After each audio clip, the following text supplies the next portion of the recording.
Chapter 12. The Promise of the Lord. O you children of Adam, why would you not rather become my children? How much effort and hard work it costs you to obtain the bread of Adam, which drips from the sweat of your hands and is soiled by the drivel of serpents, and soaked by the poison of adders, and through which you, in your immoderation, eat yourselves into temporal and then also eternal death.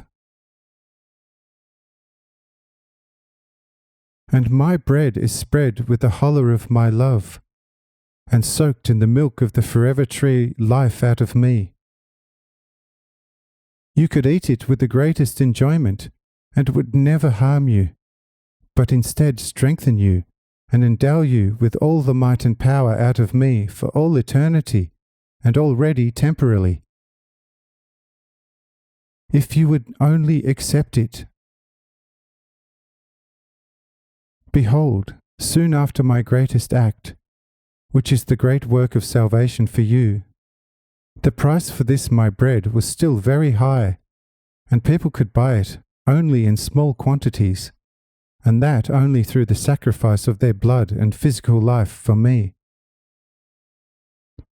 At that time this my bread tasted bitter in the mouths of the buyers, and was not yet spread with the honey of love, and soaked in the milk of free life, already temporarily.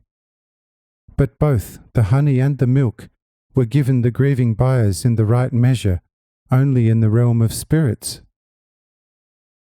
Nevertheless, there were buyers in great numbers. But now, when I give it freely with honey and milk to everyone who wants it, for the only very small reward of your love, now it is bitterly scorned, and the great and kind giver, who is surely and truly full of the greatest love for you, is rejected. Know this: now I have the gates of my heavens wide open. Whoever wishes to enter, let him do so, but let him come soon, let him come at once, for the great time of grace has come, and the new Jerusalem is descending to all of you upon the earth, in order that all who love me may take up residence where they will become satisfied with the honey and milk-soaked bread, and shall drink their fill of the pure water of life, which they shall draw in abundance from the eternal Jacob's well. However, while the descent of my great city will be a boundless grace for all my children, it will, on the other hand, crush the blind and squash the deaf with its strong walls. For it will be large enough to cover the entire face of the earth, and whoever will not see it descending, and will not perceive its rushing through the clear atmosphere of the earth, will no longer find a place on earth where to hide from it, and escape being crushed.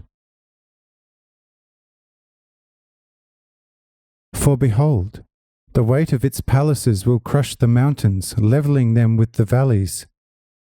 And I will place its houses over sloughs and bogs, and all the scum existing therein shall be crushed completely by the foundations of the houses of the great city of God, your holy Father in heaven and on earth.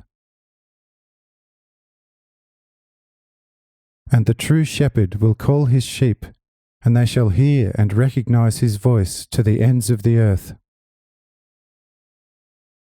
Then they will come and happily graze in the vast pastures of the Father, which are the great gardens of the new holy city of the great King of all nations that were, are, and will forever be.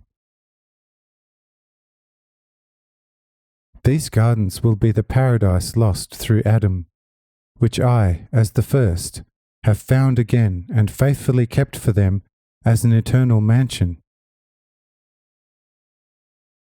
This is the reason why I have shown you in all detail my great household from eternity, have shown you my creation, and how the first man came into existence.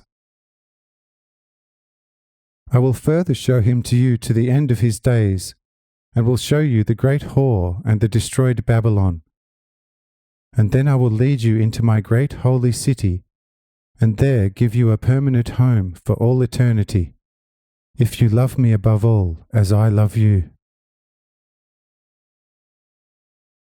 Behold the heavens and the earth. One day they will pass away physically, and will exist only spiritually. But every one of my words which are spoken to you will remain as it has come from my mouth, both physically and spiritually, in all the might and power of holiness forever and ever. Amen.